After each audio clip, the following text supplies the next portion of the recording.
Seema news కి స్వాగతం। ఈ రోజు వార్తల్లోని ముఖ్యాంశాలు మీకోసం। తెలివి మీరిన గంజాయి బ్యాచ్ కారు డోర్లలో సరఫరా చేస్తున్న ముఠా పట్టుకున్న 4వ పట్టణ పోలీసులు।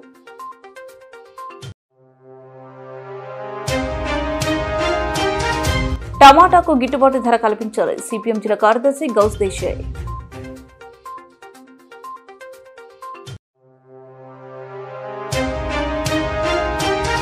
ఆర్టీసీ రీజనల్ చైర్మన్ తో కలిసి శ్రీశక్తి పథకాన్ని తనిఖీ చేసిన ఎంపీ బస్తిపాటి నాగరాజు।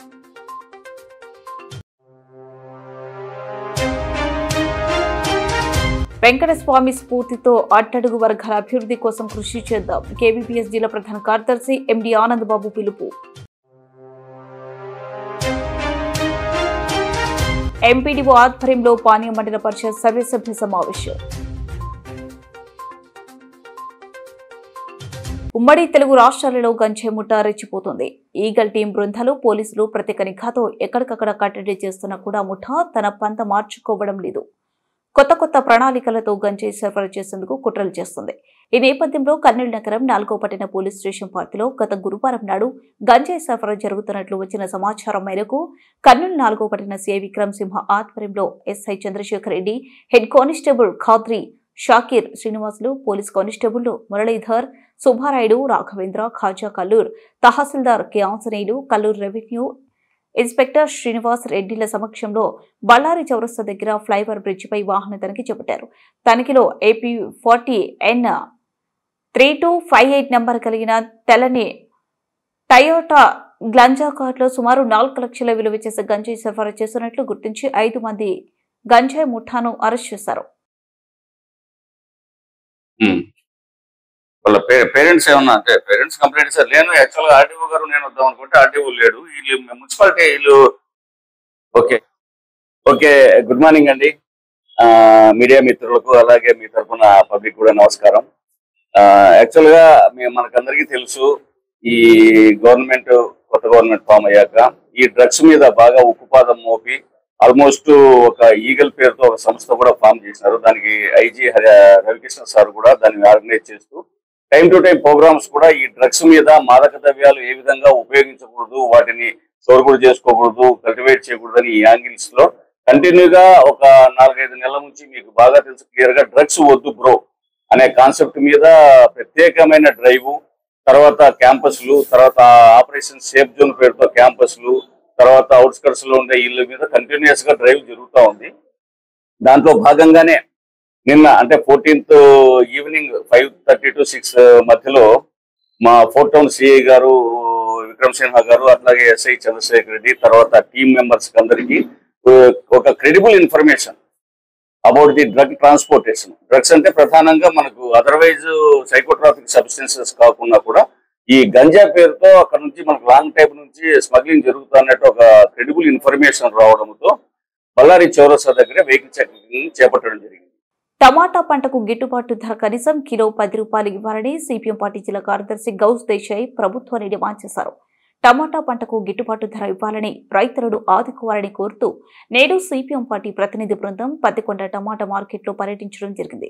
ఈ కార్యక్రమంలో రైతులతో సిపిఎం పార్టీ జిల్లా ప్రధాన కార్యదర్శి గౌస్ దేశాయ్, సిపిఎం పార్టీ జిల్లా కార్యదర్శి వర్గ సభ్యులు రాధాకృష్ణ, వెంకటేశ్వర్లు, సిపిఎం పార్టీ జిల్లా నాయకులు వీరశేఖర్, సిపిఎం పార్టీ పత్తికొండ మండల కార్యదర్శి వెంకటేశ్వర రెడ్డి, సీనియర్ నాయకులు రంగారెడ్డి పాల్గొన్నారు।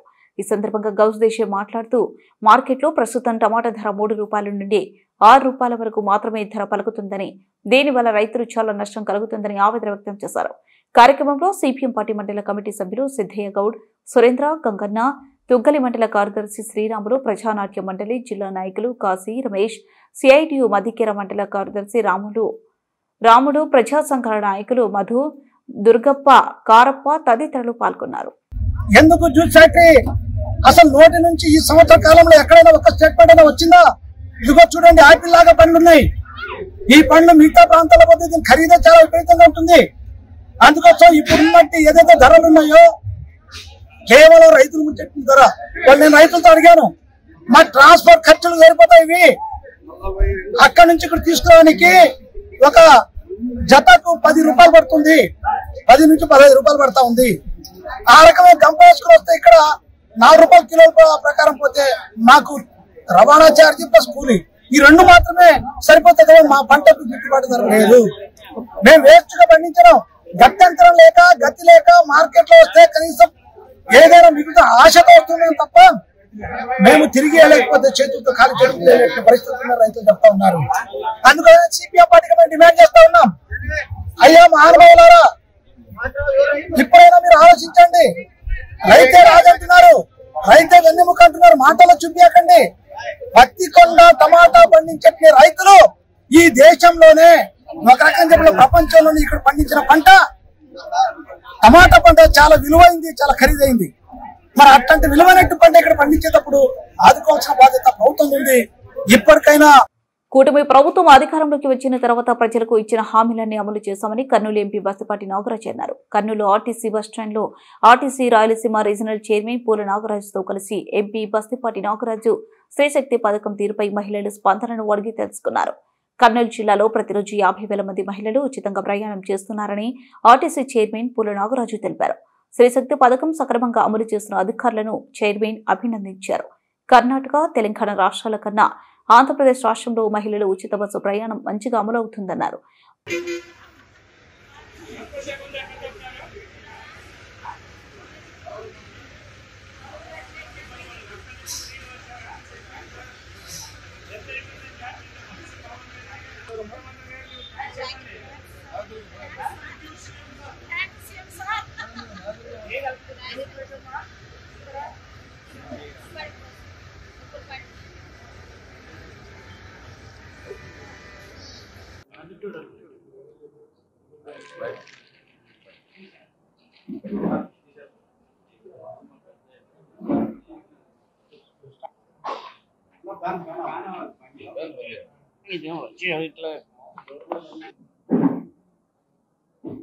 మహిళా సాధికారత పెంచేకు మరి ఆర్థికంగా బలపడడానికి సూపర్ 6 భాగంగా గౌరవ ముఖ్యమంత్రి గారు మహిళల పక్షపాతిగా ఈరోజు రాష్ట్రం మొత్తం మీద దాదాపు 8,000 బస్సులు ఈరోజు తిరగడమైంది.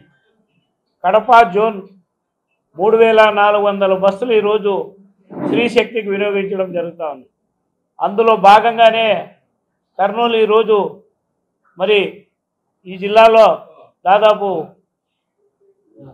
రోజుకు 40,000 మందిగా ఈ బస్సులో మహిళలు ఈ పల్లె ప్రాంతాల నుంచి మరి కర్నూలుకు రావడం, మరి చుట్టుపక్కల ప్రాంతాలకి ఆరోగ్యం చూపించుకోవడానికి కానీ, చదువులకు కానీ, ఉద్యోగాలకు కానీ ఈరోజు ఇది మహిళలకు ఆర్థికంగా బలపరిచే విధంగా ఉందని తెలియజేస్తున్నాం. ప్రభుత్వం వచ్చాక ఈ స్త్రీశక్తి పథకాన్ని, ఈ ఉచిత బస్సు ప్రయాణాన్ని ఈ కూటమి ప్రభుత్వం అమలు చేస్తుందా లేదా? తెలంగాణ అయితేనేమి, కర్ణాటక అయితేనేమి, మిగతా రాష్ట్రాల్లో కొంచెం ఒడిదుడుకుల్లో నడుస్తూ ఉంది ఈ పథకం. కానీ ఆంధ్ర రాష్ట్రంలో కూడా ఆ విధంగానే ఉంటుందని చెప్పేసి విపక్షాలు ఎన్నో విమర్శలు చేశాయి. వాటన్నింటినీ ధీటుగా సమాధానం చెప్తూ మన గౌరవ ముఖ్యమంత్రి వర్యులు నారా చంద్రబాబు నాయుడు గారు బ్రహ్మాండంగా ఈ పథకాన్ని అమలు చేసే విధానాన్ని చూసి విపక్షాలు కూడా విస్తుపోతూ ఉన్నాయి. అందులో భాగంగా ముఖ్యంగా మన కర్నూలు జిల్లా కర్నూలు బస్టాండ్ నుంచి ప్రతి రోజు 35,000 నుంచి 40,000 దాదాపు ప్రయాణికులు ఈ ఉచిత బస్సు సౌకర్యాన్ని, ఫ్రీ టికెట్ను పొందుతూ ఉన్నారు.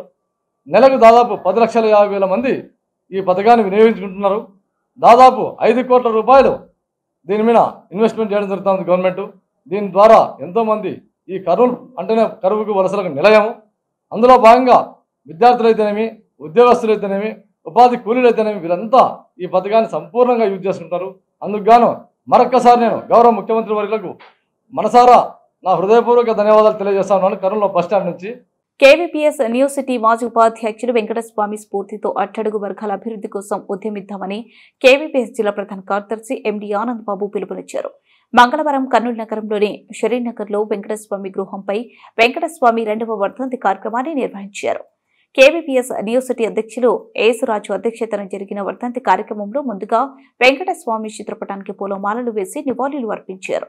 అనంతరం కేవీపీఎస్ జిల్లా ప్రధాన కార్యదర్శి ఎండి ఆనందబాబు, న్యూ సిటీ కార్యదర్శి ఎం భాస్కర్, న్యూ సిటీ ఉపాధ్యక్షులు ఆర్ పెద్దబాబు, వెంకటస్వామి తనయుడు శ్రీనివాసులు మాట్లాడారు.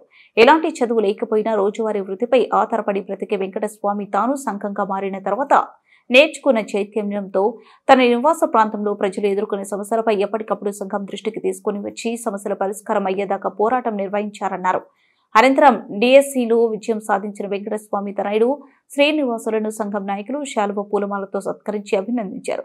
వర్ధంతి సభలో కేవీపీఎస్ న్యూస్ సిటీ సహాయ కార్యదర్శి చిన్న ఆనంద్ నాయకులు, రామాంజనేయులు, పెద్ద మధు, మరియమ్మ, సరోజమ్మ మరియు వెంకటస్వామి కుటుంబ సభ్యులు పాల్గొన్నారు.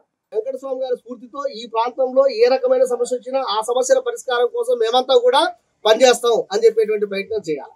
అదేవిధంగా రెండో అంశం ఏమంటే ఈ సమాజంలో మహిళలు అనేటువంటి వాళ్ళు చాలా తక్కువ అనేటువంటిది వ్యవస్థ ఇది. అంటే మహిళలు ఏం చేతకాని వాళ్ళు ఎంతసేపు ఉంటే ఏం చేయాలా, ఇంటికి పరిమితం కావాలా, వంటకు పరిమితం కావాలా, పిల్లలు కనడానికి పరిమితం కావాలా, ఇదే వాళ్ళ బతుకు. అంతే తప్ప ఈ సమాజంలో వాళ్ళు మనుషులు కాదు, వాళ్ళు మాట్లాడలేరు, లేదు వాళ్ళు బయటికి రాకూడదు అని చెప్పేటువంటి నియమ నిబంధనలు. ఒకవైపు ఏమో ఈ దేశానికి స్వాతంత్రం వచ్చి 79 సంవత్సరాలు అయింది.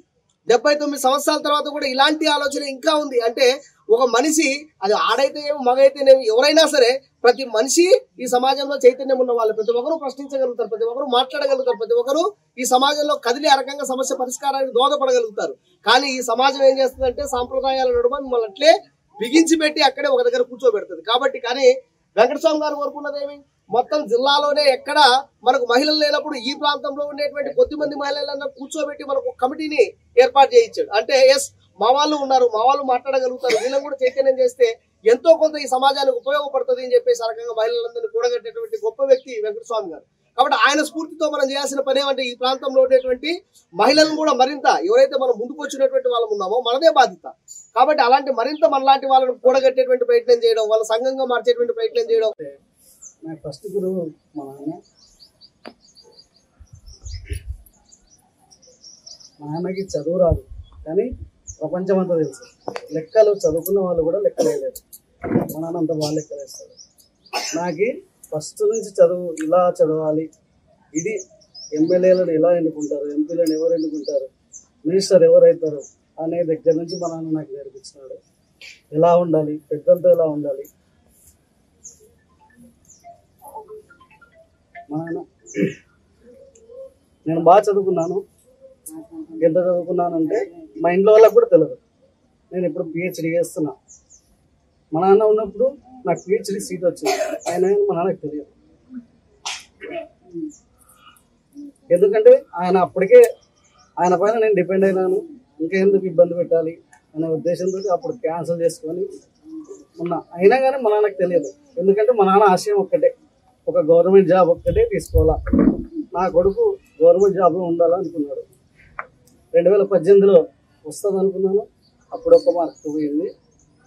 కానీ దరిద్రం ఏంటో కానీ మా నాన్న అంత తొందరగా కోల్పోతానని నేను ఎప్పుడు అనుకోలేదు. ఆయన పోయిన 6 నెలలకే నేను జాబ్ చేస్తుంటే 20,000 నెలకు వచ్చినా కానీ మా నాన్న ₹1 ఆశించేవాడు కదా నా దగ్గర నుంచి.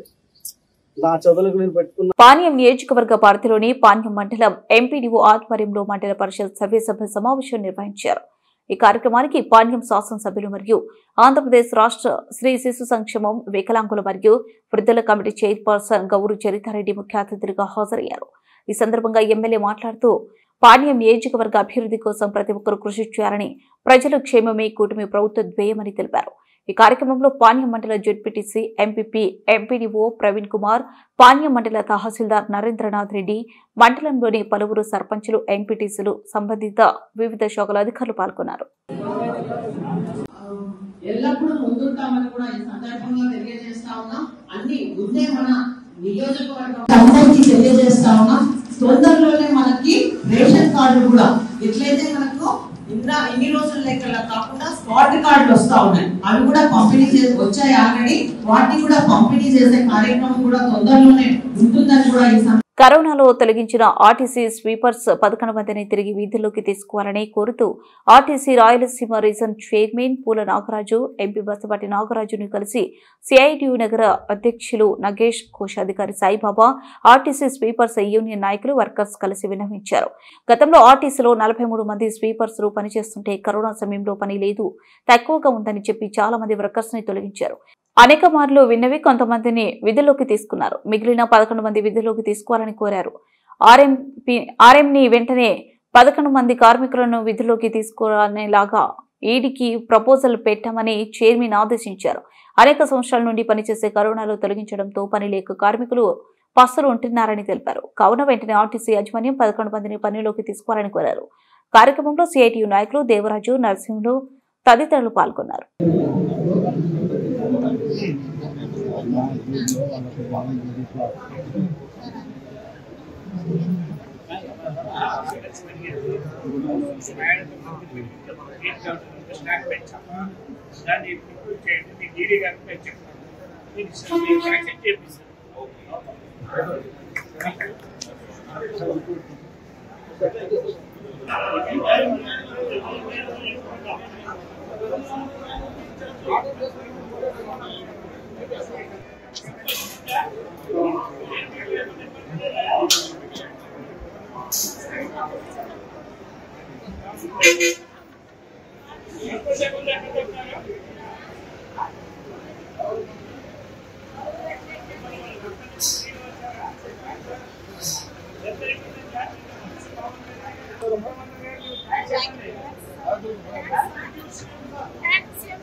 కాటికాపర్ల సంఘం మండల అధ్యక్ష కార్యదర్శులుగా వెంకటేశ్వర్లు ఏకగ్రీవంగా ఎన్నుకున్నారు.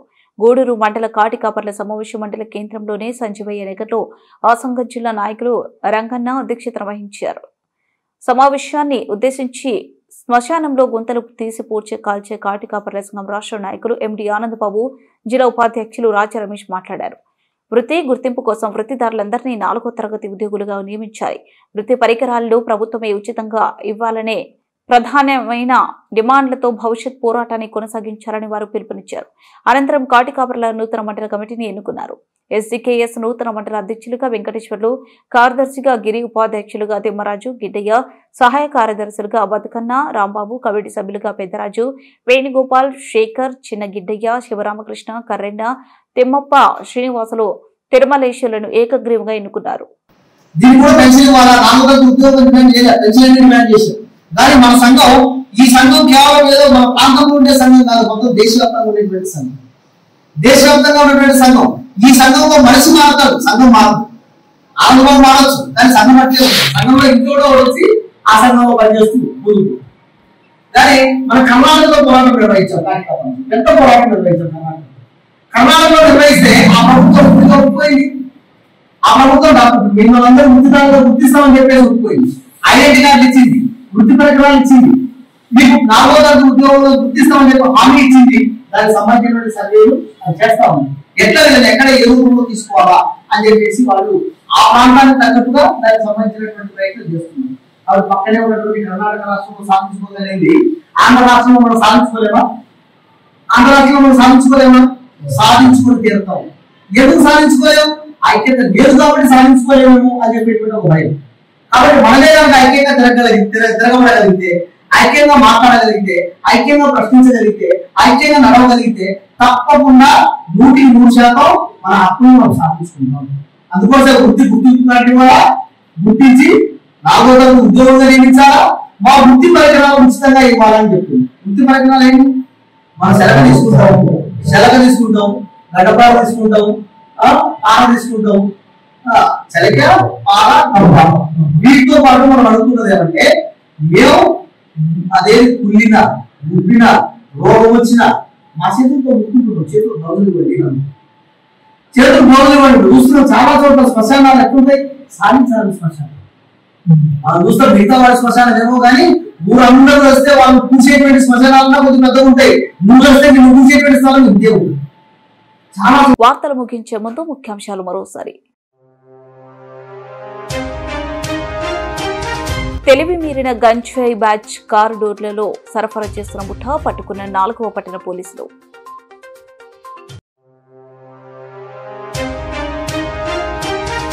టమాటాకు గిట్టుబాటు ధర కల్పించాలి సిపిఎం జిల్లా కార్యదర్శి గౌస్ దేశాయ్.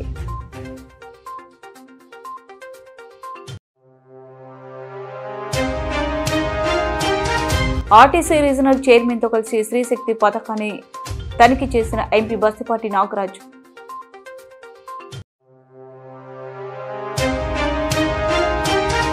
వెంకటస్వామి స్ఫూర్తితో అట్టడుగు వర్గాల అభివృద్ధి కోసం కృషి చేద్దాం. కేవీపీఎస్ జిల్లా ప్రధాన కార్యదర్శి ఎండి ఆనంద్ బాబు పిలుపు.